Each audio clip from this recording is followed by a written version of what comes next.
महाराष्ट्र के नागपुर में हिवाली अधिवेशन शुरू है। हिवाली अधिवेशन में पत्रकारों ने महाराष्ट्र के उप मुख्यमंत्री एकनाथ शिंदे से सवाल पूछे। महाराष्ट्र के उप मुख्यमंत्री एकनाथ शिंदे ने पत्रकारों को उनके सवालों का जवाब दिया। क्या कहा महाराष्ट्र के उप मुख्यमंत्री एकनाथ शिंदे ने, आइए सुनते हैं। सर, कल्याणच्या घटनेचा डीसीएम सर, कल्याणच्या घटनेचा सिरियस कॉग्निजन्स, कल्याणच्या घटनेची दखल सरकारने घेतली आहे का? शेवटी मराठी माणसाच्या अस्मितेचा आणि मराठी माणसाचा प्रश्न आहे। कल्याणच्या घटनेबाबत स्वतः मुख्यमंत्री महोदयांनी सभागृहामध्ये निवेदन केलेलं आहे आणि संबंधित व्यक्तीवर कारवाई देखील केलेली आहे।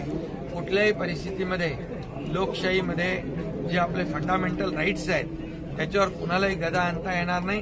कुणी कसं राहावं आणि कुणी काय खावं या बाबतीमध्ये या महाराष्ट्रामध्ये मराठी माणसाची अस्मिता जपण्यासाठी शिवसेनेचा जन्म झाला।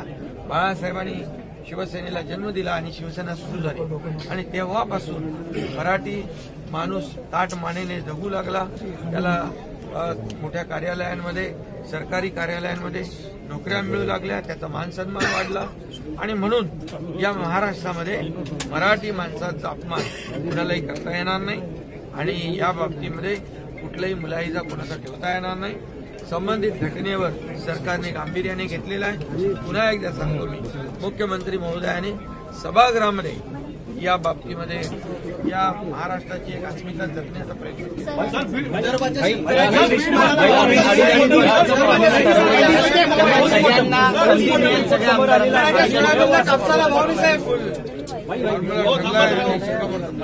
पोस्टमॉर्टम रिपोर्ट समोर आलेला आहे। बीड देशमुखाच्या प्रकरणी या बाबतीमध्ये मुख्यमंत्री महोदयांनी सभागृहामध्ये सविस्तर उत्तर दिलंय, सविस्तर निवेदन केलेलं आहे।